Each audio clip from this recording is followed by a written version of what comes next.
Welcome to What Got You There. How you doing today? Oh, I'm doing great. I hope you are, man. I'm doing wonderful. But Tom, I would love to know, you've done so much over your career, and I'm wondering, has there been a mindset of yours that has been kind of a common thread throughout that you think has been deeply influential and impactful in what you've achieved and what you've been able to do? Yeah, I definitely think that. Nobody's ever asked me that question before. Great question. I think I've always had this love of ideas and a love of people that, when brought together, have given me my career.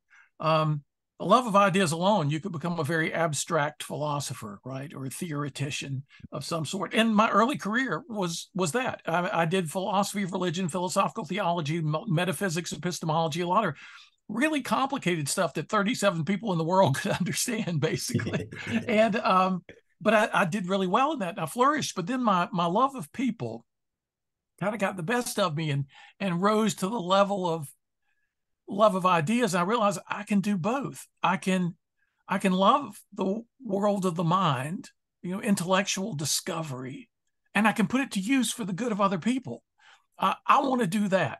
And so I did a career shift, after 14 years of being on campus at Notre Dame. And I taught an eighth of the student body most years. I had these huge classes. I had a lot of fun, but I just had a growing sense of mission, that the way to bring together this mindset of loving ideas and the mindset of loving people was to become a public philosopher and bring ideas to people wherever they might be. So they didn't have to go to a great university campus like you and I have done to get our start in our intellectual lives, but I'd go to where they were. And people just thought I was crazy. I was a full professor, guaranteed job for life. I taught 2 days a week, 2 hours each day. I had 12 teaching assistants to do all my grading. I just was having a wonderful time. The football players would come to my kids' birthday parties. I mean, I had this amazing life at Notre Dame, but I felt a sense of calling to serve more people than just those who could make it to campus in South Bend, Indiana. So in 1995, I made a switch and I moved to the beach in North Carolina because there's a history of philosophers setting up shop at the beach. People need philosophy at the beach too. And I've been here doing my thing ever since as an independent philosopher. A job, by the way, that you would never think would be a possibility. Talk to me about that inner knowing, that growing sense of mission. I feel like there's a lot of people who have those silent whispers inside, but Yeah. they also often, once they hear it, they kind of push it away. You listen Yeah. to it and then went further. What allowed you to do that? Yeah, yeah, especially if it doesn't seem to make any sense, right? I Yeah, mean, absolutely. give up your job at a place like Notre Dame. And most people don't know this. When you have tenure, when you have a job for life, that tenure is attached to the department. So if the department is ever dissolved, like some humanities departments are being around the country now, your tenure goes away too, your job goes away. But Notre Dame is never going to do away with their philosophy department. So people said, if you've got security anywhere in this world, it's at the Notre Dame philosophy department. Why would you give that up? Well, like a lot of people, I had this sense that there was a new adventure waiting for me. And my dad, who was a high school graduate, used to give me great advice about life when I was a little kid, tucking me into bed at night. And one of his best pieces of advice was this. He said, life is supposed to be a series of adventures. The one you're on now and the ones you've been on have been preparing you for the next one, often in ways you can't even imagine. Live life as a series of adventures. And he showed that in his own life. He built airplanes. He built radio stations through the South in the 40s and early 50s. He invented toys. He ran a radio station. He created a real estate company. He said to me once, do something as long as you really love it and you think you have something distinctive to contribute. If either of those things changes, you should make a change, which is great advice. But I never got to the point of not loving what I was doing at Notre Dame. I never got to the point of thinking, well, I didn't have any more to contribute at Notre Dame. I was loving it. But most people make changes, big changes especially, only when things are really bad in their lives. Like when they got no option, no alternative. I've got to make a change. But sometimes the best changes are not made amid turmoil and disappointment and failure. Sometimes the best changes are made when you're pretty high up on a hill from which you can see a lot. And that's kind of the way I was at Notre Dame. Now, but for people who think about making a big change in their lives, I was asked to give a talk by the Chamber of Commerce in South Bend, and they didn't offer to pay me anything. I didn't think speakers ever got paid for anything. And I gave a free talk. And then everybody there asked me to come to their real estate company, their bank, their Rotary Club, their Kiwanis, and nobody was paying speakers. So for 2 years, I was constantly giving free talks to business groups, and everybody was getting so excited. And then people started offering me a fee. And I thought, really? At first, it was a little small fee, like a $50 or $100, but still, hey, week of groceries back in the 80s, you know. But then it grew and grew and grew until there was a point where my speaking fees were exceeding my Notre Dame salary. And I thought, huh, maybe I can do this. So I didn't just leap out into the void, right? I didn't jump out of the plane without a parachute. In fact, I took a leave of absence for a year so that if it didn't work being an independent philosopher, I could actually go back. So I built in already. My speaking and my writing were more than my Notre Dame salary for my family, and then I had a leave of absence so I could actually go back. So I was building in these safety things, right? And then the leap was not such a huge leap, although in a sense it still was. And then I think it was 2 or 3 years later, my income as an independent philosopher, which you would think would be like this, was 20 times my Notre Dame annual salary. So the people who said to me, "You've given up 20 years of guaranteed income," well, I got it back 3 years after I left, and then everything else was like, "Oh, okay, I was supposed to do this." So I would advise people who are thinking about making a big change, especially when it means leaving a job that's in a lot of ways good. Don't be precipitous. Don't be rash. Try to prepare for it. Preparation is an important part of making anything good happen.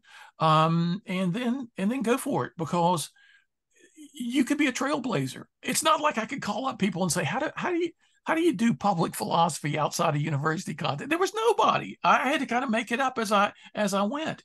But boy, what fun, And here I am. Somebody told me public speakers only last 5 years. So save all your money and figure out what you're going to do next. And he told me that 30 years ago.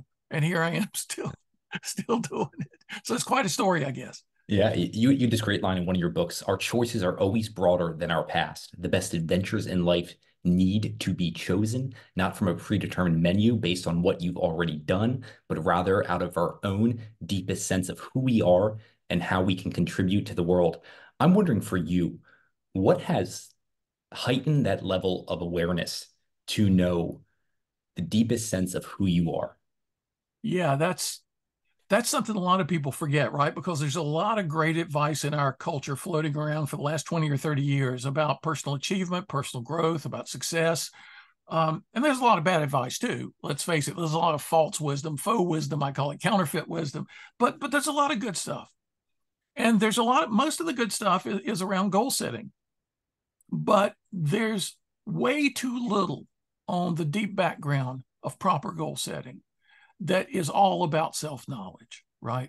And people seem to think self-knowledge is like the easiest thing in the world because, I mean, if I want to know astrophysics, if I want to know, high energy particle physics, if I want to know chemistry, boy, that's going to take a lot of work. That's going to be really hard. But to know myself, I mean, what are the obstacles? What's the work I'm going to have to do? People take it for granted. But one of the earliest philosophers, a guy named Thales, he believed it was the hardest thing in the world to know yourself.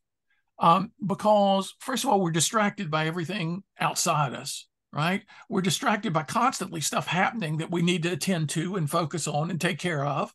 And so what time do we have for ourselves? Even Socrates felt the pressure of the trivial urgent, the thing that's got to be done right now, but it's not really that important, but you got to do it now. And there's so much of that stuff around us that it's hard to concentrate on ourselves. Secondly, human beings can be masters of self-deception. We believe about ourselves what we want to believe. And it's hard work to strip away the illusions we have about ourselves, positive or negative. So self-knowledge, to me, has been a lifelong quest. And I have honestly been aided in it by reading people who've tried it before me, like the Meditations of Marcus Aurelius, great Stoic philosopher, emperor of Rome, who, every night would ask himself, what have I learned today? And he would write a sentence or a paragraph, and these were just his notes to himself. Pascal wrote notes for a book he wanted to do, but he was engaged in self-examination and writing his pensées.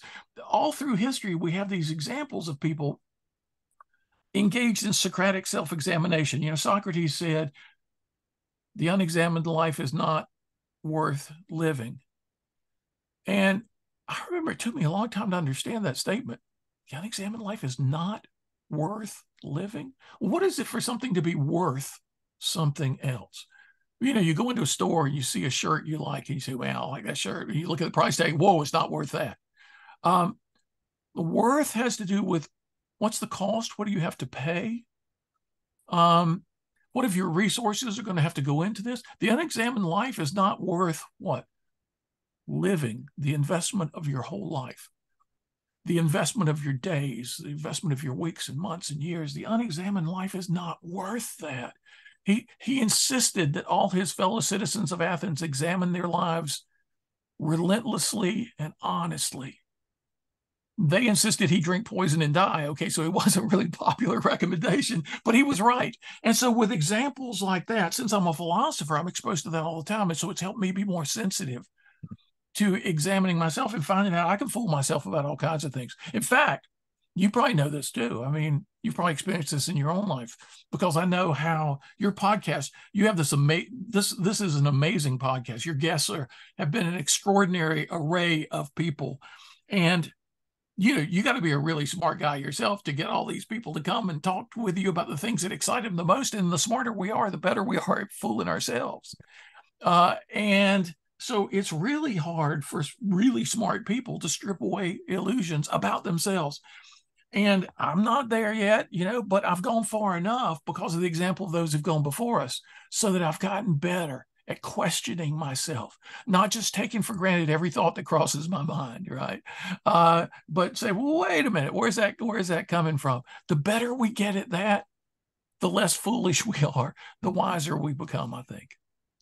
Who was it, Feynman, who said the hardest thing is not fool yourself, and you're the easiest one to fool, something along those lines. I'm wondering for you, Yeah. what other things have you done well over time to not allow that fooling to take place, that self-deception to kick in?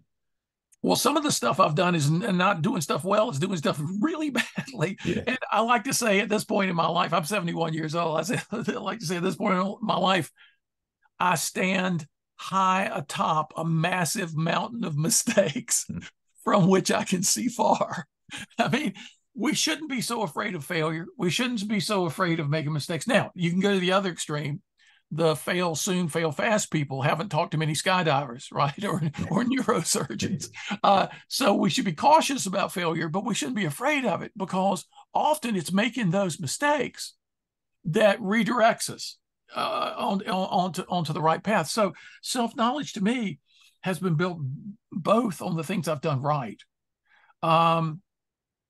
Because in speaking, for example, in public speaking, my first group outside a classroom was probably 100 people. And in the 30 years that have transpired since then, my smallest audience for a 3-hour presentation was 12 people. It was a CEO of a major insurance company and his 11 direct reports. And my biggest audience was 10,000 real estate people in a room. And it's been everything in between, every size group you can possibly imagine. And when I got to Notre Dame, I said, give me small classes to start with. It's what I call my damage minimization principle. I want to inflict myself on as few people as possible until I figure out what I'm doing here. But it was learning what worked in the classroom: a vivid story, a funny story, an image they would remember 10 years later, 20 years later, the rest of their lives. Build on that. And so, I never took a class in how to be a public speaker. I didn't go listen to, I didn't even know there were other people doing that at the time, but I just built on what I saw worked, and do it some more. And the things that don't work, well, don't do that again. In fact, I saw a poster the other day on the internet, and I said, that'd be great epitaph on a tombstone. It was the sentence, well, That didn't work. I don't want that to be said about my whole life, but things within the life, yeah, you learn from your mistakes. Well, talk to me something that I feel like is embedded underneath some of these things, like leaping into the unknown, Yeah. being comfortable with failure, is that ability to look at fear, feel it, and work with it. And I'm wondering how you do that. Yeah, it's funny because the only thing that can overcome fear is love. And because I love what I do so much, it makes me look fearless to people. But I have plenty of fear. It's just that I overcome it through love. I mean, my first book I wrote at our alma mater, UNC Chapel Hill. I know you're a Tar Heel, so I wrote my first book when I was a senior in college. It was turned down by 36 publishing companies. You talk about failure. I mean, failure after failure after failure after failure. But I love the ideas in the book so much. I love the idea of getting those thoughts out to other people. I kept going. And number 37 said, okay. I mean, after 36 no's, publisher number 37 said, it's a deal. So as a first year graduate student, I had my first book out and I was getting royalty checks. And I thought, wow, this is really something. Every time I've been able to overcome a fear, it's through love. For example, let me give you two examples of this. The first time I had spoken to over 1,000 people, it was going to be 2,500 Ryder truck dealers in Orlando, 2,500 truck dealers, U-Hauls and that kind of thing, you know.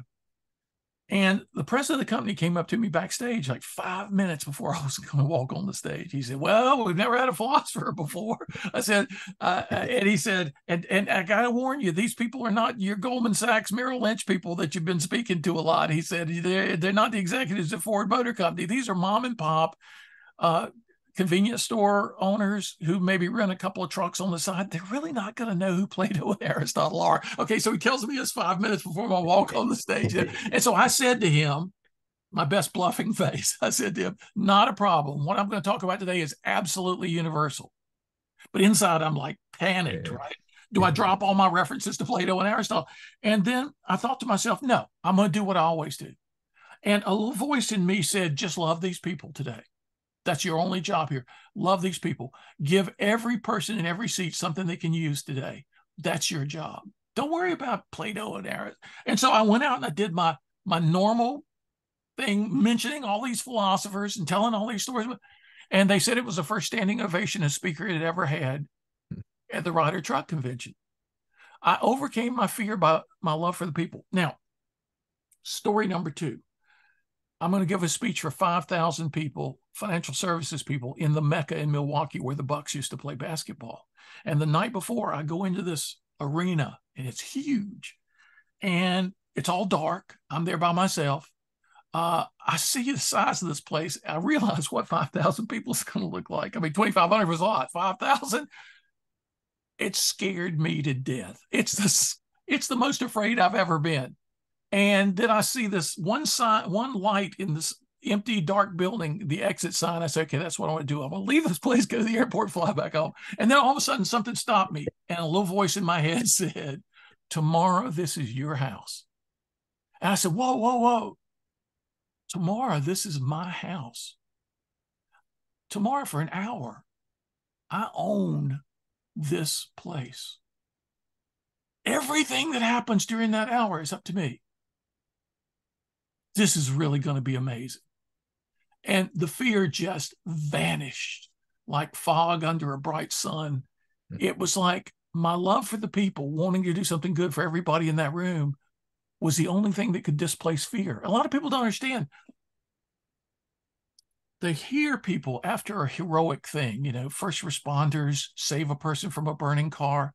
Man, you were a hero. You were so brave. Well, I didn't feel brave. I didn't feel like a hero. See, a lot of people don't understand. Fear is a feeling. Courage is not. Fear is a feeling. Courage is a choice. And that's why all these people say, I don't feel brave. I don't feel heroic. Yeah, and it's not a feeling. It's a choice. Because of their love for their fellow human beings, they did something that just displaced the fear. It's not that they didn't feel it. They probably did feel it in the first moment, but then they get so busy, the feelings just go away and they're doing their job. So, yeah, I mean, in my own case, I felt a lot of fear in doing things like being on national television, live, not taped. I mean, my first non-university press book, after about 10 academic books, or 11, I think, my 12th book was True Success: A New Philosophy of Excellence. And that was launched on Live with Regis and Kathy Lee, when that was the #1 morning show in America. And then my next book, If Aristotle Ran General Motors, was launched on the Today Show live. And so I was scared to death. I mean, before Regis, I was scared to death. I couldn't go to sleep that night in my hotel room. I just kept saying, "Oh man, if I say something stupid, it's like millions of people are going to say, well, this guy's an idiot." And then all of a sudden it hit me. Regis, and I had met him at a Notre Dame football practice. Regis loves what he does.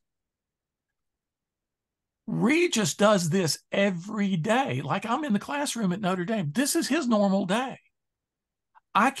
He is totally comfortable in doing this. I can borrow some of his comfort. That's what I'm going to do. I'm going to borrow some of Regis's comfort. I'm going to pretend like this is what I do every day. And I'm just going to sit there on the sofa and we're just going to have a nice chat, him and me. Millions of people, abstraction. Me and Regis, me and Kathy Lee. And then Today's Show, same thing. I learned something about comfort zones that I've never heard anybody say. You know, you and I have heard speakers for 10 or 15 years. You got to get out of your comfort zone. You got to get out of your comfort zone. It's like a comfort zone is the worst place to be, right? You got to get out of your comfort zone. And I remember one time a guy on a stage under spotlights, a prominent public speaker. I'm out in the audience because I'm getting ready to speak next or something, for 1,000 people. And he's yelling at everybody, you got to get out of your comfort zone. And I realized, whoa. This guy is standing on a stage under spotlights where he is to be found 50 to 100 times a year. He's telling me to get out of my comfort zone while he's saying this smack dab in the middle of his own comfort zone. And I suddenly think, the best athletes I've ever known, they compete in the middle of their comfort zone. The best musicians I've ever known, man, they're in their comfort zone. They don't say, "Oh, I've never played in Raleigh, North Carolina before. Oh, I'm scared to death." It's like, give him the Telecaster, turn up the sound, turn up the lights. He's in his comfort zone. So everybody's telling us to get out of our comfort zones while they're in the middle of theirs saying this. And I'm saying, wait, what is to be learned here? And I came up with this idea. It's just like the greatest athletes don't depend on their circumstances for their confidence. They bring their confidence to their circumstances. Likewise, they don't depend on their circumstances for comfort. They bring their comfort to their circumstances. My national championship football players at Notre Dame were not playing scared to death. After the first hit, they said to me, all the nerves went away. They were in their zone. That's the comfort zone, but there are two kinds of comfort zones. And this is, tell me if I'm wrong, Sean, because I'm making all this up like all the philosophers before me. I'm making all this stuff up. It seems to me there are two kinds of comfort zones. The complacency comfort zone, which is about anxiety and fear and mediocrity. That's what they're telling us to get out of, all these people.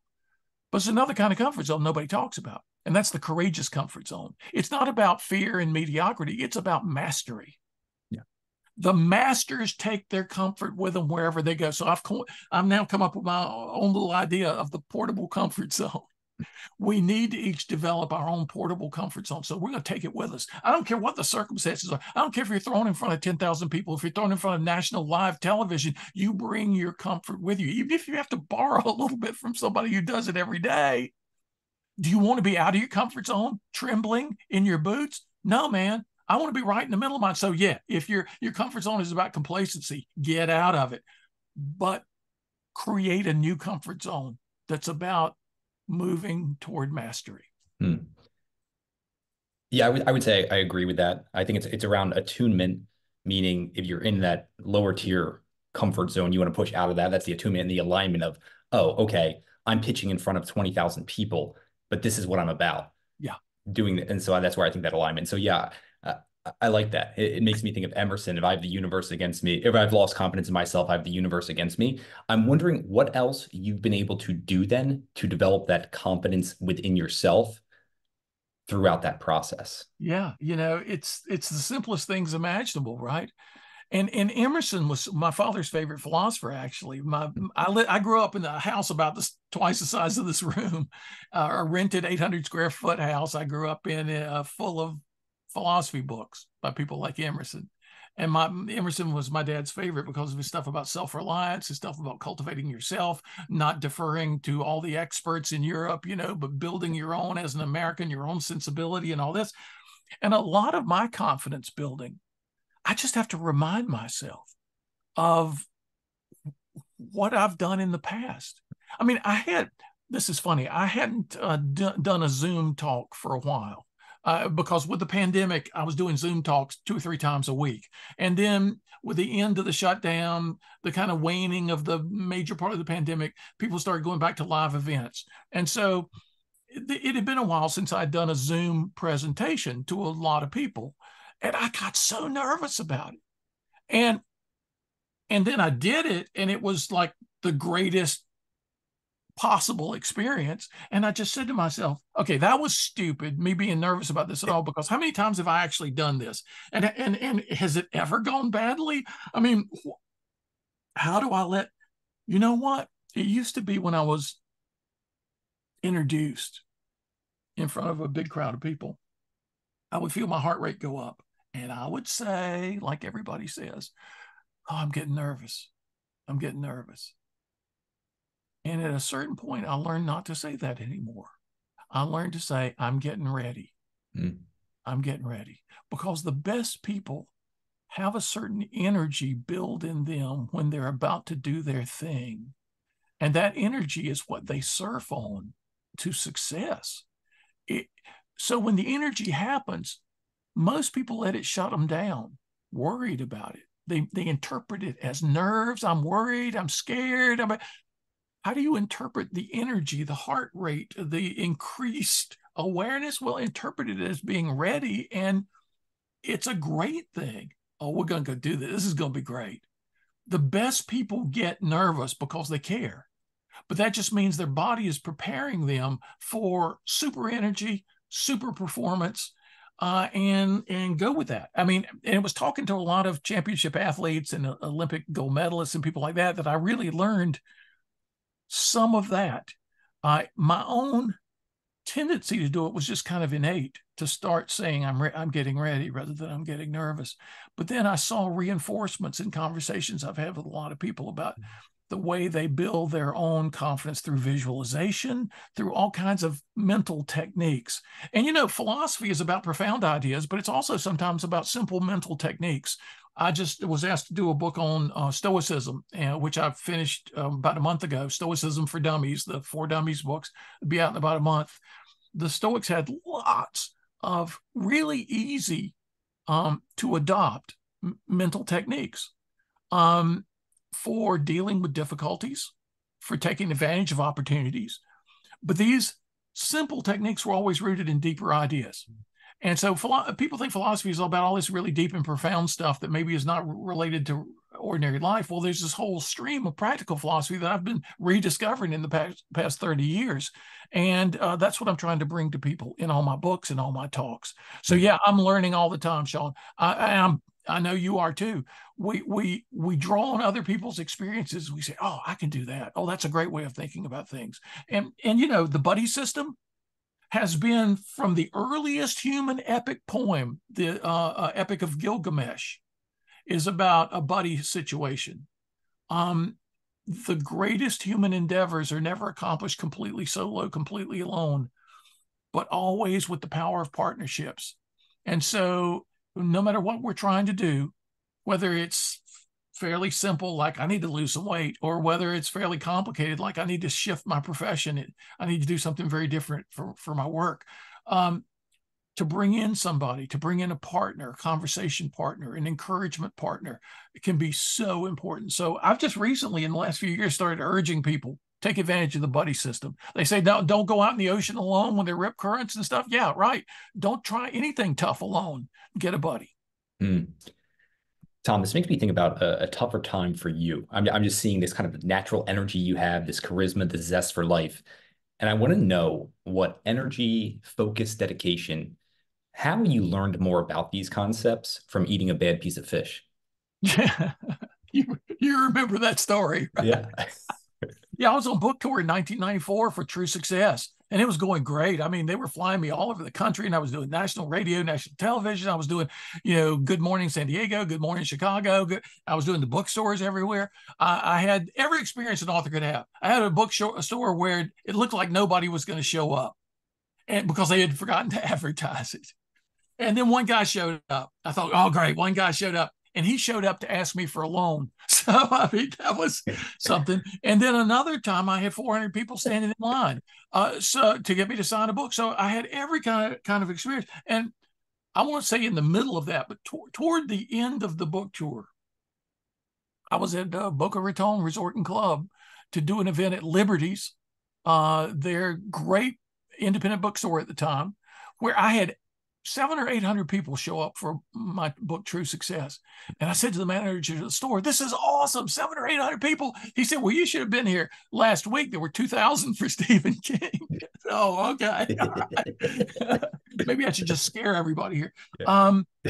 But yeah, I ate a piece of grouper at a 5-star restaurant, Boca Raton Resort and Club, their restaurant, and it had in it a neurotoxin called ciguatera, a rare neurotoxin.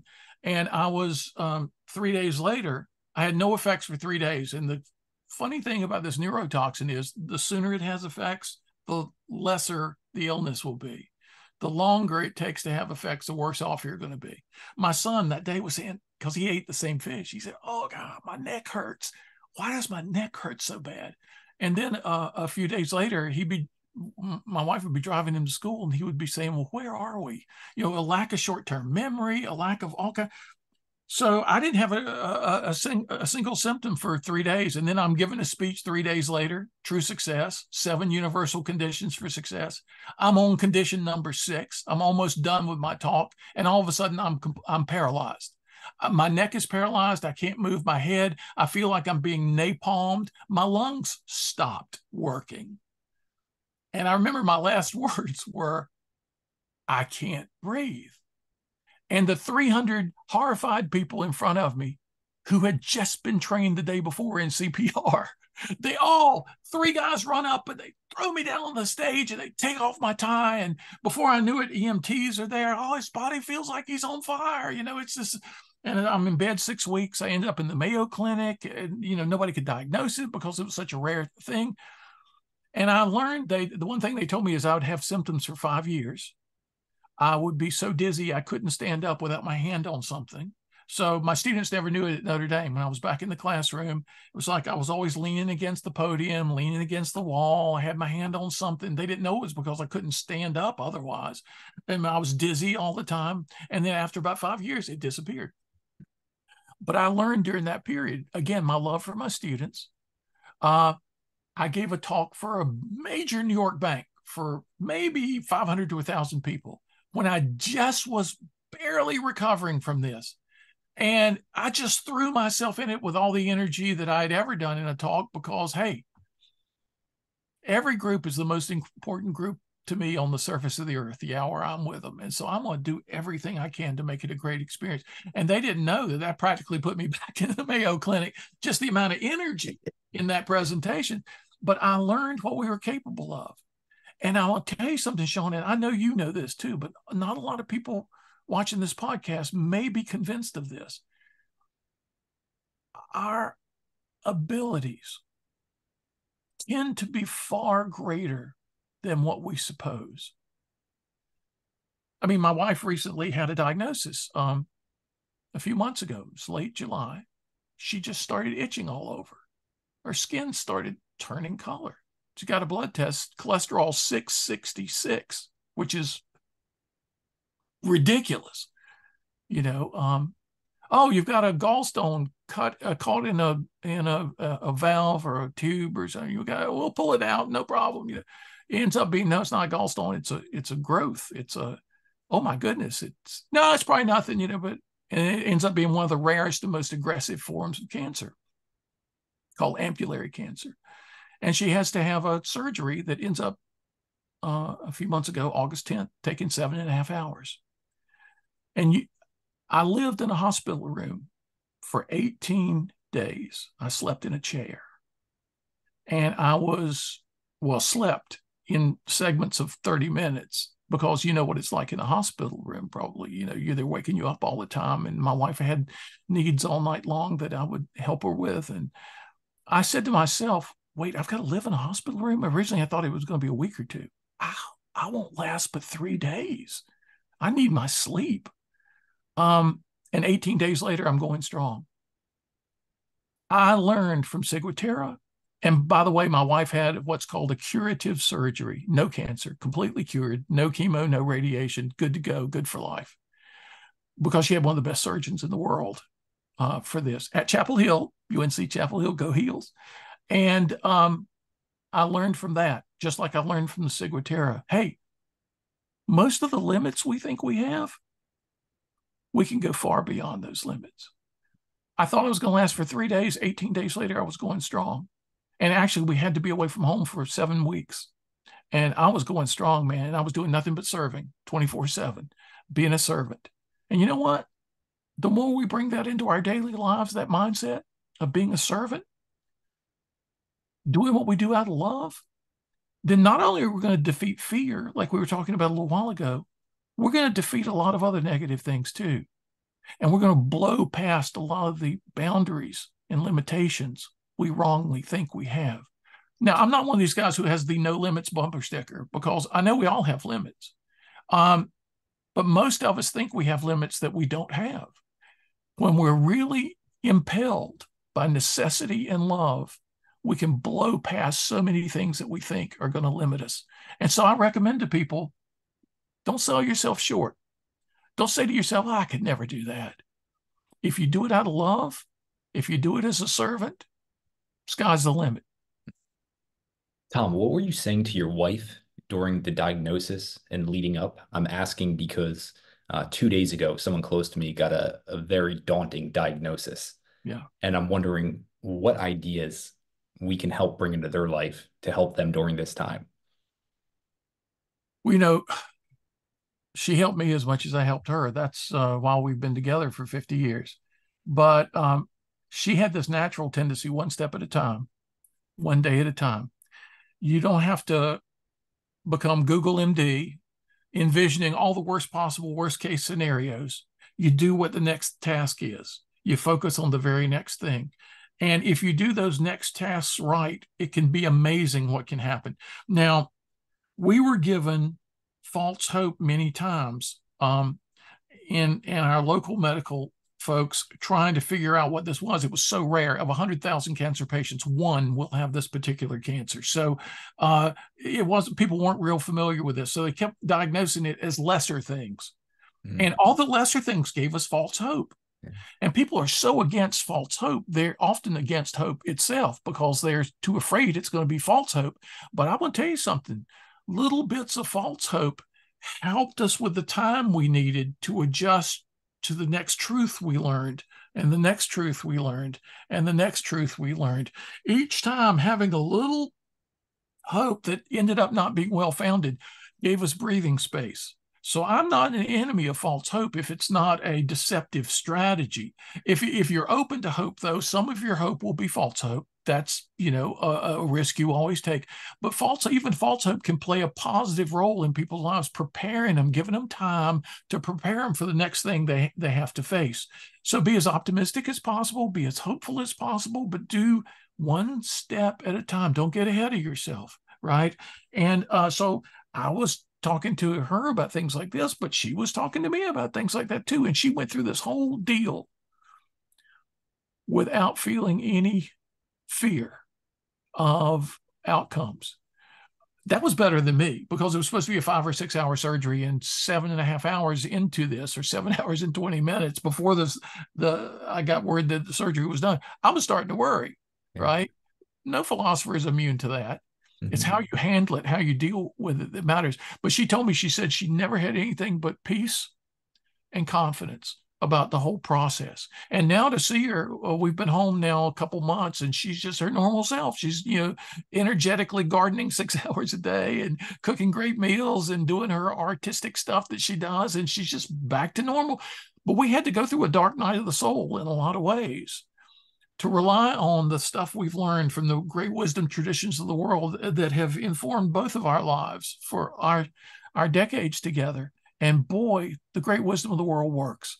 Hmm. You put it to the test, not in the good times. You put it in the test in the challenging times. And that's when you really see, wow, there are all these really wise people who've lived before us. Why should we think we have to make it up all ourselves? Let's rely on some of them. Tom, you said something really interesting to me a second ago. You said philosophers are not immune to this. It makes me think of one of the great martial artists of all time. I mess up his name every time. It's Morihei Ueshiba, I'm pretty sure. And he was the founder of Aikido. And Oh, one of yeah. his students was telling him, he says, Master, you never mess up. And he said, I mess up all the time. I just recover so quickly, you don't notice. Yeah. And Yeah. I'm bringing that up because you said, I'm not immune to this. Yeah. So I'm wondering what that process for you looks like for that quick recovery so you don't get off track and then stay off track. Yeah, it is an amazing thing, right? The Aikido master is a great example of that because most people have some form of resilience where they eventually recover from the slings and arrows, the blows of life, right? Um, but the wiser you become, the faster that happens. And then you go beyond resilience because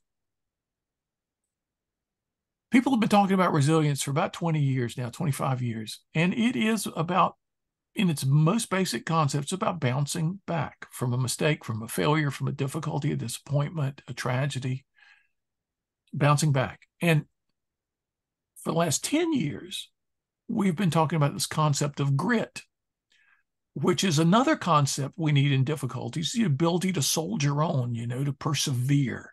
And that's been a nice development in the discussion of dealing with difficulties. But I've come to understand as a philosopher, there's something beyond resilience, there's something beyond grit. There's something I want to just call spiritual alchemy, the ability to be transformative in difficulties. So like the Akidu master, it's not like you just correct when you make a mistake, but in correcting, you always learn and get better. And you're being transformative. So the best people in anything, they learn to be alchemists of whatever it is they do. They learn to be transformative. Yeah, something bad happens. They make a mistake. They mess up. They don't just bounce back. They don't just persevere on. They are transformative. They allow themselves to learn and grow from that. They get better at using whatever comes into their lives. In fact, that's a principle in ancient philosophy. I call it the functionality principle. Very few things are intrinsically good or intrinsically bad in this world. Most things have the value of how they function in our lives, well or badly. It's like worry. It's not going to, what is it? Martin Luther, the Protestant Reformation theologian, you can't keep the birds of the air from flying around your head, he said, but you can keep them from building a nest in your hair. He said that about worries. You can't go through life without worry ever occurring, but how are you going to use it? What are you going to do with it, right? Are you going to be an alchemist with it, or are you just going to suffer from it? So that to me has been extremely important, and it actually became a book I wrote. Most of the stuff that has been transformative for me in my own life, I try to write about it so I can share it with other people. And it's not always a fast thing. I mean, 2 books I've written, each of them in 3 months. But one book took me 15 years, one took me 20 years, one took me 30 years. The 15-year book, I rewrote it 24 times. It had 6 different titles. It was rejected by 44 editors. Never a negative word about the book. It's like I didn't have enough Twitter followers or something. But it's one of my favorite books. It's called Plato's Lemonade Stand. Came out during the right before the pandemic. And it's about being transformative with the things that are unavoidable in life, like mistakes, like difficulties, challenges. It's an old expression I grew up with: when life hands you lemons, make lemonade. I must have heard it 100 times growing up in Durham, North Carolina, but nobody ever said how to do this. What is lemonade making in life? What does that mean when life hands you lemons, make lemonade? So take something that's difficult, bitter, and turn it into something delightful. Okay, sounds great. How? Nobody ever said how. So I researched for 15 years. Are there any philosophers who talked about this? Turns out there are a lot, and they had amazing advice. So yeah, whatever works in my own life. In fact, I'm getting ready to write a book now, Sean, that I thought I was going to write 2 years ago, and things got in the way. And then I thought I was going to write it a year ago, and things got into the way. Um, and then my wife had her cancer diagnosis. I was going to write it at the end of the summer. I was going to start. I couldn't start it then.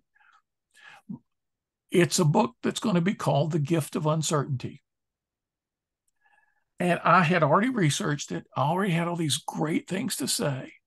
But I realized when we faced my wife's challenge that I was going to write a book that was too glib, that was too superficially rah rah, because I'm a positive guy. I was going to bring in a lot of the great wisdom from the great thinkers, of course, because that's what I do. But I had to live through the uncertainty of life and death stuff with her to prepare me to write the book I was supposed to write. And I realized as soon as I got back home from 7 weeks away, I realized, oh, now I'm ready for that book. So I'm not going to write about something or speak about something unless I've tried it out in my own laboratory, the laboratory of my life. And if it works, then I want to share it with other people because I want it to work for them too. That's just kind of the way I do things. Yeah. That makes me think, Tom, what do you feel is the hardest lesson to pass on to even your most intelligent students of life? It would probably be related to that, Sean, about failure and transformation, especially. Difficulty and transformation, people get that. If something challenging comes into your life, what are you going to do? Just suffer through it? Or are you going to try to make the best of it? There's a lot of common sense wrapped around alchemy when it comes to difficulties. But when those difficulties are in the form of failures, it's like people have a real hard time with that. They just want to lick their wounds. They don't want in no hurry to be transformative about this. They just want to be miserable about it for a while. I failed, but don't you get it? I totally failed. I mean, it was embarrassing. It was humiliating. I mean, I've never had such a big failure in my life. I'll hear people say, it's like, it's almost like grief, where I was talking to a friend about this the other day because he lost his grandson 3 weeks ago, and he's a great guy, created a famous business. He was the founder, co-CEO for many years. He's retired now, but he's still a young seeming guy. And his 2-year-old grandson just passed away in his sleep. And we were talking about grief. This was just a few days ago, Sean. Um, and the book of Job came to mind in the Hebrew scriptures, how Job lost his family, he lost all his possessions. And so these friends show up and they try to explain it away to him. Well, you must have done this wrong. You must have done that wrong. Really too bad, man. You shouldn't have done this. You shouldn't have done that. And his friends are just ridiculous. They make things worse. And I was saying to my friend, I said, Job's friends should have just showed up and been quiet, just been with him. Because sometimes people don't need our words, they need our presence. And so some people, when they've been through a big failure, here I come as a philosopher. Man, have I got a lot of stuff to tell them about. Oh, whoa, hold up. Sometimes after something like a failure that's big enough, people kind of go through a stage of grief about it. And if you're going to be helpful to them, you just show up. You just show up. One of the biggest regrets I have in my life, and I've got a lot of regrets. I'm not one of these people with no regrets, but still, everything I regret, I certainly have learned from. I certainly have grown from. But one of my chief regrets was that 1 year in graduate school, I lived next door to a very famous modern architect, Paul Doring. He was Harvard trained, University of Berlin, Bauhaus trained. His houses are in books of modern architecture, these beautiful glass and steel and white houses and stuff. And he loved to talk philosophy every day. He was retired and he was in his 70s, and he was a skier and a tennis player, and he had chickens in big property next to where I was living in the mother-in-law apartment with my wife. And we used to talk philosophy all the time. Then I had to move away. My lease was over. Those people moved, so I had to find another place for us to live. It was about a mile or two away. It was close. But I was busy. I was in graduate school, and somebody told me one day that Paul had cancer and he didn't have long to live. And I thought, oh man, I got to go see him. but I got to figure out what to say to him before I go.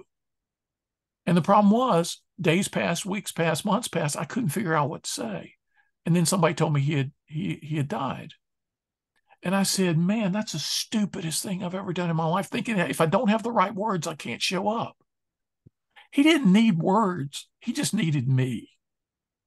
And sometimes as a philosopher, I've got to restrain my words because that's what we do, right? We live with words. That's what you do. That's what I do. Sometimes we have to hold back the words and just be there for people. And when they're ready, well, boy, we are, right, at that point. But when you don't know what to say, rather than avoiding somebody until you figure out what to say, avoid that avoidance. Go see the person and just say, man, I don't know what to say. Because what they want is you and your honesty. They don't want your answers. They aren't always ready. So sometimes, Sean, I can have all the answers in the world. And if people aren't ready for them, then I have another function to serve. I can just be there with my honest presence. And that's all that's expected. Did that look the same when you were teaching at Notre Dame? And you see a young student in your classroom, you have the answers they need, and they're there, but they're not willing to and ready to walk through the door. Right. What does a Right. great teacher do in those moments? Oh, a great teacher crosses the bridge, not just standing on the edge of the bridge asking the other person to cross it. The great teacher crosses the bridge himself. And sometimes it's just halfway. But if it has to be all the way, it has to be all the way. You go to where they are. You find out where they are. You find out what they're ready for then. And you entice them to want more. Um, the worst thing you can do as a professor is just kind of explain everything. Here are all the answers. You've got to spark curiosity. You've got to spark love. Topic I keep coming back to, the topic of love. Unless they love what we're doing together, it's not going to help. It's not going to be helpful. In fact, I won all these teaching awards, and the students were starting to, they lined up to get into my classes and often had to try 2 or 3 times. And I would get a call from their parents, our oldest daughter tried 4 years to get into your class and never could. Our youngest daughter is a senior. Please let one member of our family into your class. And so I had this reputation because I had fun every class. In every class, there was going to be something spectacular. I never had attendance requirements, because if I couldn't make it the kind of thing that they just could not miss, then I wasn't doing my job. In fact, on evaluations, they would say, man, professor, it was like I could never sleep late because I knew if I missed one of your classes, it would be the class people were talking about for 10 years. And I did not want to just hear what happened. I wanted to be there for what happened. I had to spark love. I had to spark curiosity, because I came into class like this. First day of class, like 2 courses required in philosophy at Notre Dame. Why the hell do I have to be in a philosophy class, right? I'm like going to med school, or I'm going to law school. So you could just tell it was a hostile audience first day in my early years, because in later years they'd heard all the rumors of the crazy things that went on in my classes.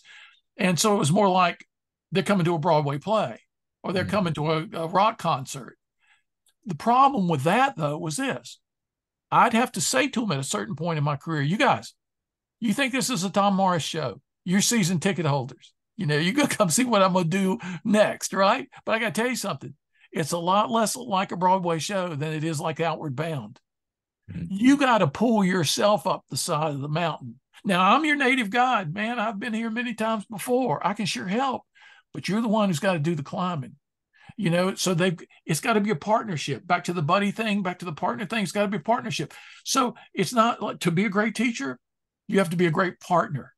You can't be the one who does the work, puts on the show, puts on the concert, and they're just enjoying themselves, because that's not going to last, right? You got to have it to be something you're doing together. You're climbing that mountain together. And that's when they're going to have amazing memories about the experience. If people come home from Outward Bound, say they're changed by it, in a way that a person comes home from a Broadway play, even the best play they've ever seen, they're not changed for life necessarily by that. But that Outward Bound week, oh my God. So that's the kind of experience I was always trying to give people. Tom, you have an incredible framework that I think can be extremely helpful. The 7 C's of success, which Yeah. I hope you can outline here in a second. But I would love to know, how do you define true success? Oh, yeah. When I was first asked about this, it was an Oldsmobile dealer. saying to me when I hadn't done any talks on success at all. He calls me up and he says, "Hey, we have this Midwestern Association of Automobile Dealers. We have motivational speakers every year. They always say the same thing: set goals, believe in yourself, you can do it." He said, "There's got to be something deeper than that, right? Did the philosophers say anything about success?" I said, "Man, that's not the kind of stuff I studied. I have no idea. You want me to look into it for you?" "Yeah, look into it for us." And that was my first talk on success. And I discovered a few things that a bunch of philosophers had in common. Then all of a sudden there were 3 or 4 things, and then there were 5 things. And for a while I thought there were just kind of 5 universal conditions for success, but I kept researching, kept reading, and lo and behold, there were 7. And for success. But what is true success? That's the kind of success we want to have, right? Because if you have the wrong kind of success, well, I've just written a book based on Mary Shelley's novel, Frankenstein.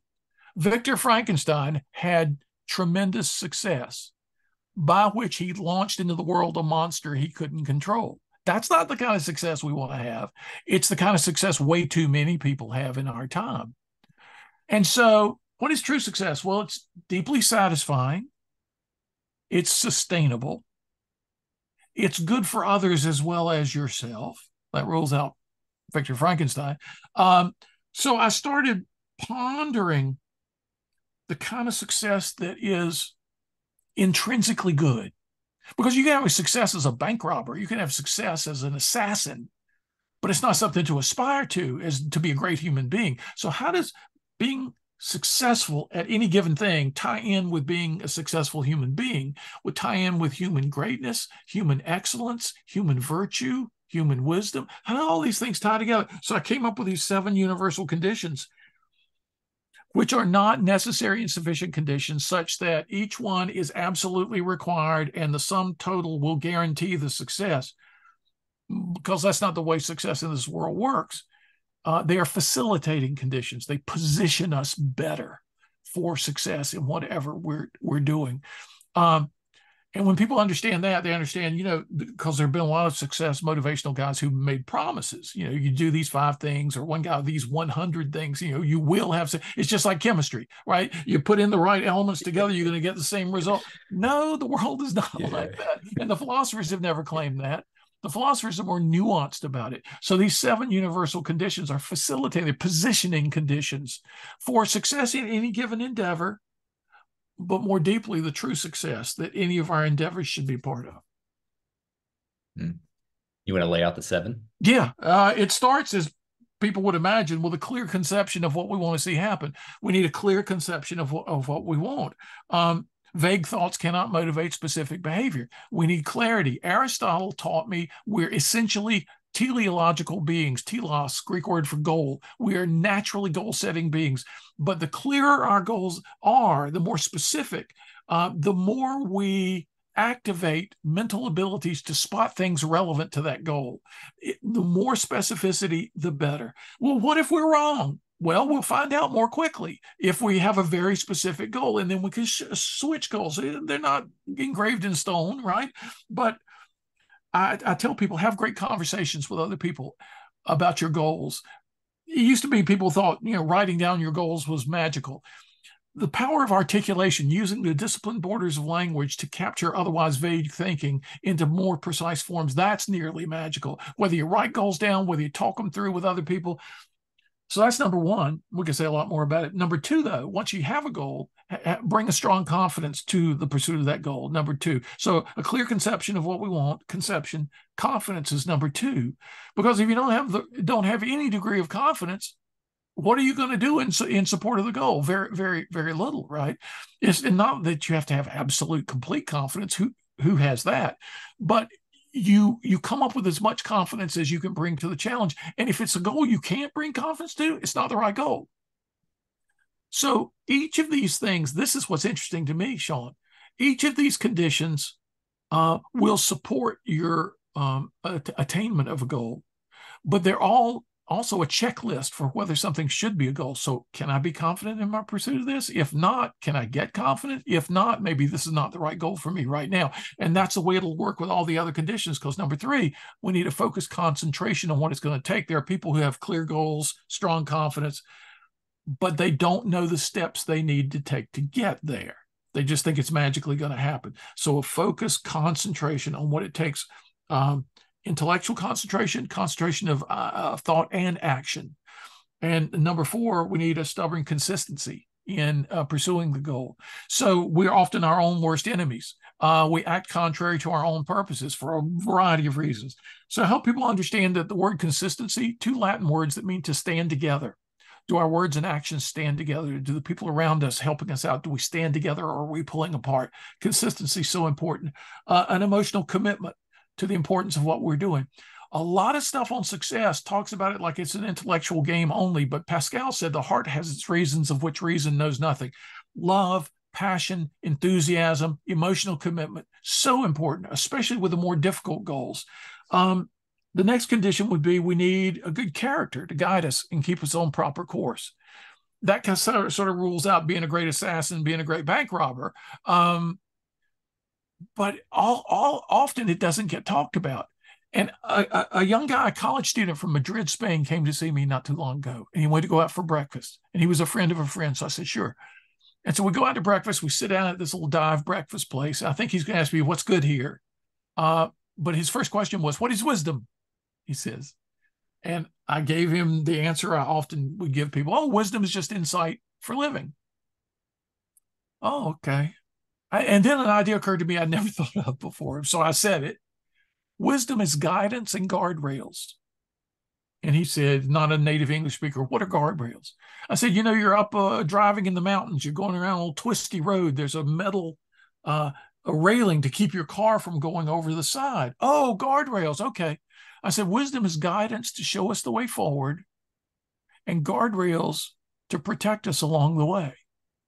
Oh. And it suddenly occurred to me that morning in saying this to this guy for the first time in my life, I realized that most of the success literature of the past 20 years is about guidance, but very little is about guardrails.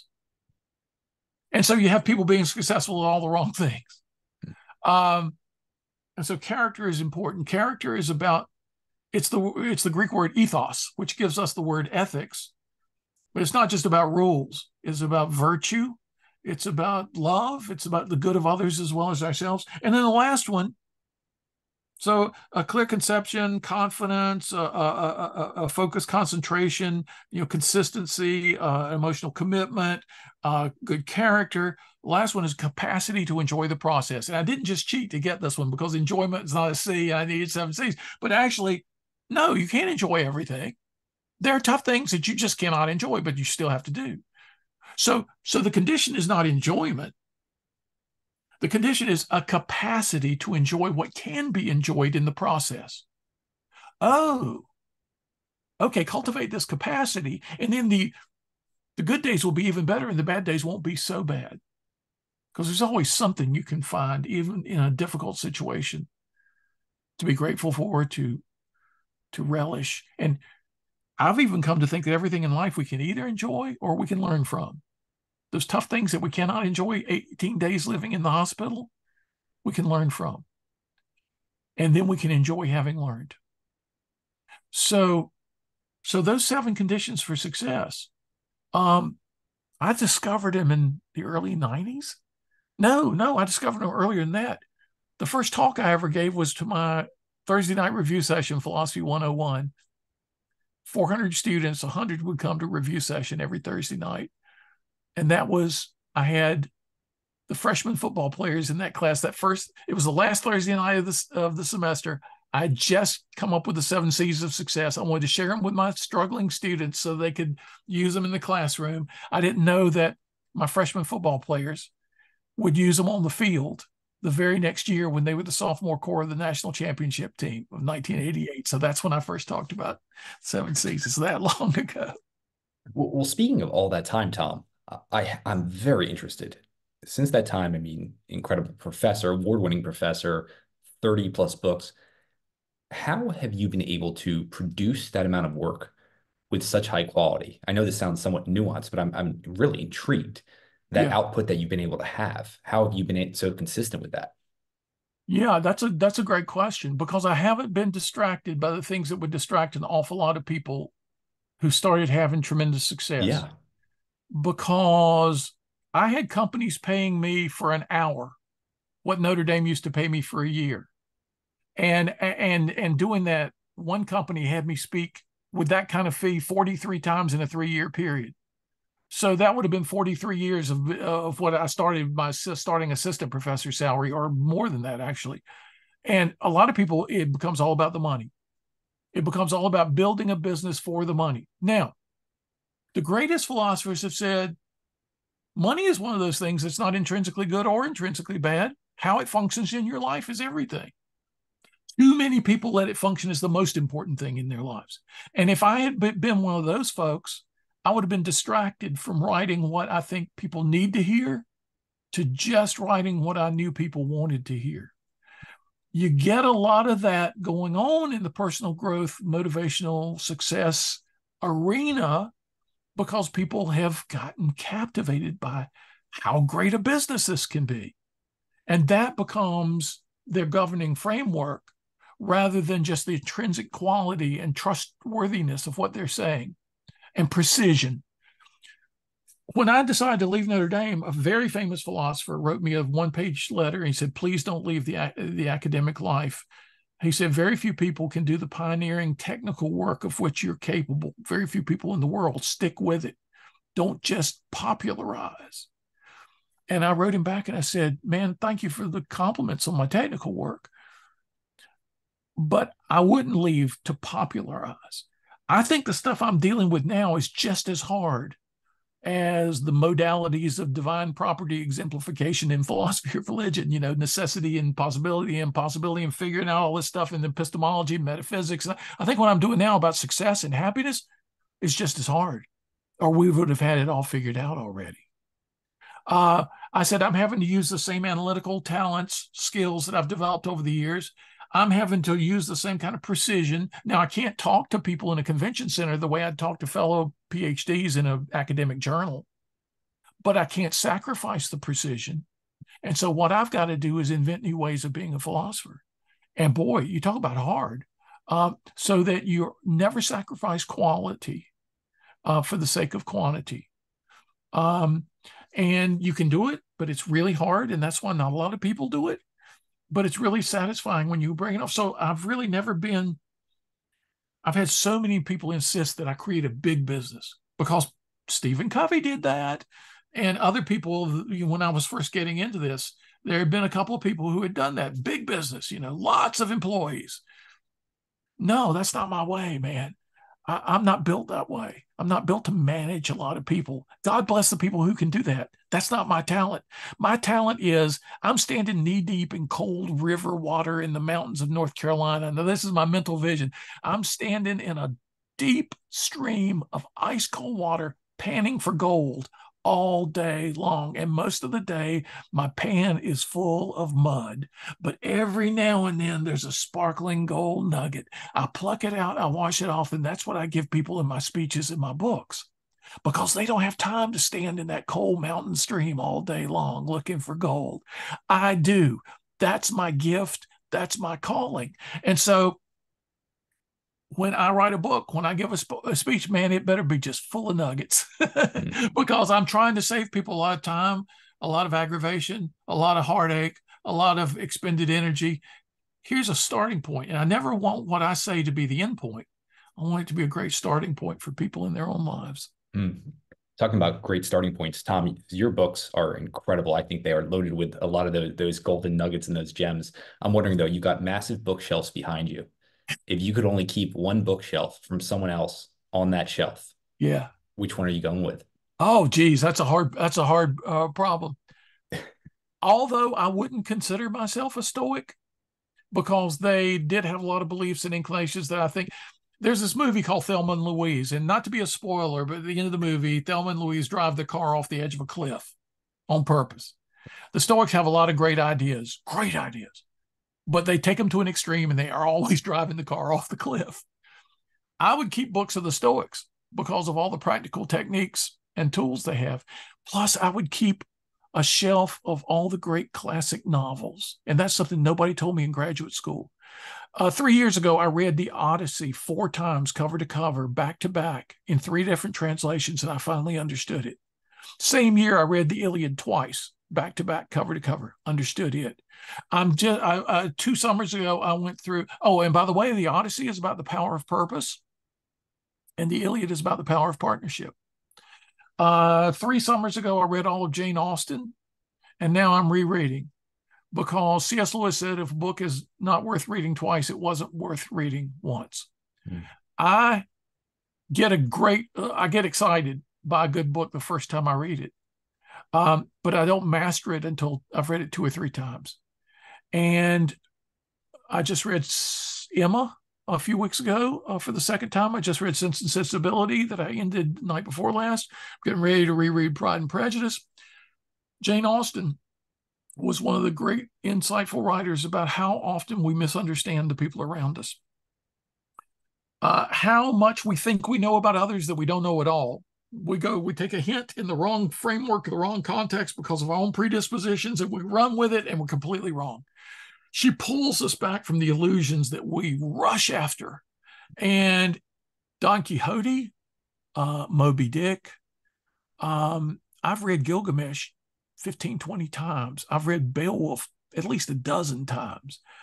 Some of the great classics that nobody in a philosophy seminar ever suggested I read is where I get my deepest ideas. So I would keep some of those great novels because a famous novelist once told me, I said to him, I wish I could do what you do. He said, oh, we do the same thing.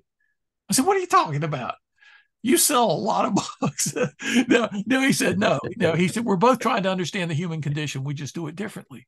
I said, really? Is that right? He said, think about the greatest novels. They're never just about wonderful uses of language. Oh, yeah, you'll find that. But they become great. They become classics only because of the power of the ideas in the stories. I said, I never thought of that before. He said, you and I are after the same thing. What are the most powerful ideas that can be transformative in our lives, that can help us transform the world from the mess it is right now to what it's capable of being? Whoa, wow, cool. I'm doing that, huh? Tom, say you could do this. Sit down, long form conversation with anyone dead or alive. Who would you love to sit down with, and what would you ask them? Aristotle might be number one. Dude, couldn't you figure out how to write any better than that? You have amazing ideas. It's the worst written stuff in the world. I mean, I wouldn't recommend to people, oh, go read the Nicomachean Ethics or go read Aristotle's Politics. It's like, man, it's a slog because they weren't written as books, actually. They were his notes for his most advanced students, for his classes. And so you got to dig and you got to wrestle and but then there are just these amazing ideas everywhere, but you got to work hard to get them. And I would have said stuff like, dude, slavery, really? Women not as good as men? You actually believe that? And so I would want to push. I would want to push on some of the stuff he got wrong, because one of the things I learned in graduate school is to be a great philosopher, you don't have to be right about everything. In fact, you don't even have to be right about most things, but you always have to be interesting. You always have to be provocative. You always have to be stimulating to further thought, because really, we shouldn't go to philosophers for all the answers. We should go to philosophers, well, not just for the questions, because we have those ourselves. We should go for the stimulation. We should go for the provocation. We should go for those scintillating ideas that'll get us moving in directions where we'll learn. Even if we end up saying, well, Aristotle was right about that, or Plato got that wrong, we will have learned through their efforts. So I would want to sit down with Aristotle. And if I could bring in Pascal, I'd probably have him too. And if I could bring in Emerson, I'd probably have him too. And there'd be this huge dinner party with all these people. And Mary Shelley, I want her to be there because she was 18 years old, writing stuff wiser than a lot of the great old guys in philosophy. Do you know, in addition to Frankenstein, which is the greatest cautionary tale about success ever written, here was a guy who did most of the 7 C's. Check, check, check, check, check. He unleashes into the world a monster he can't control as a result of his success. Whoa. Zuckerberg and Facebook? Did he ever sit around and say, I want to take down democracy all over the world? No. What about all these people in the news for all the bad reasons? Sam Bankman-Fried, I hope I can get convicted of 6 felonies. No, it's like Elon Musk, I want to be, no, these guys didn't set out to be, Mr. Evil or something, but stuff starts blowing up because they don't listen to Mary Shelley. And then her next book, 1826, a lot of people was like, when I tell them this, they go like, what? Her next book was about a pandemic in the 21st century that kills everybody. It's called The Last Man, narrated by the last person alive. And not only did she anticipate, and people tell us, COVID, was it COVID? She was, no, that's a run up to whatever is next, but it ends up being about some of the same things: hubris, grandiosity, selfishness, that Frankenstein was really all about. A person with a grandiose sense of self-importance who wants to be famous forever, watch out for those people. Don't hire those people. Don't fund those people. Don't vote for those people. Because self-focused grandiosity, no, man, that's going to lead nowhere but a Frankenstein monster. So that's my next book that we're shopping around now. It's called The Frankenstein Factor, subtitled Monster Success and Massive Failure, 20-year project where I use world literature to try to give people the guardrails that nobody's talking about. Well, Tom, one of the things you do incredibly well is that stimulation. I know there's at least 20 other ideas you and I have never explored, but I've uncovered in your books that I just want to explore further with you. Yeah. But for the listeners who are now stimulated, where do you want to direct them? Where can they stay connected with you and all the work that you're producing? Hey, man, thank you for asking that. Tom V, as in Victor, my middle name, Tom V Morris, MORRIS.com. There's an about page. They can follow me on social media. I post a little something every morning as a thought starter across, Facebook and LinkedIn and Instagram and Twitter. And amazing conversations happen. I meet incredible people. Do that. And then my second edition, The Silver Anniversary of the Art of Achievement, just came out 2 weeks ago. It's a book I wrote in the 90s about the skills or arts involved behind each of the 7 C's of success that we just talked about. There's an art of confidence building. There's an art of consistency that nobody talks about. And so that's what that book is about. And I've rewritten it, wholly rewritten it for our time. I'm so excited about the impact on early readers. It's called The Art of Achievement. And I haven't even put it on my website yet, the link to Amazon, but go to Amazon, The Art of Achievement. But Plato's Lemonade Stand is on my website. A book I did about citizenship called The Everyday Patriot, How to Be a Great American Now, that's getting a lot of attention. A PBS producer wants to do something on it in the coming year. Stoicism for Dummies is out in a few weeks. Philosophy for Dummies, I was the person that helped launch with the curator of the Metropolitan Museum. He and I launched Lifetime Learning for the Dummies people. I did Philosophy for Dummies. He did Art for Dummies in the 90s. And now they've come back, a revision of that book, a new edition, and the book Stoicism for Dummies. So I'd ask people to come on my website, look through things there, and go to Amazon and type in The Art of Achievement. And let's start a conversation, because I love it when readers will ping me on social media or even send me an email. In the backs of most of my books, I give my email address, because that's how I learn. I even had an assistant years ago who was running a lot of my business for me. He said, "Why do you answer everybody's emails yourself?" I said, "Man, if I just read the old philosophers but don't read people now, what's going on in their lives? What are they struggling with? I only got half the formula." So I love hearing from people to be my partners in philosophy. Well, Tom Morris, thanks so much for joining us on What Got You There. Sean, thank you so much, man. You're doing great work. I appreciate being included.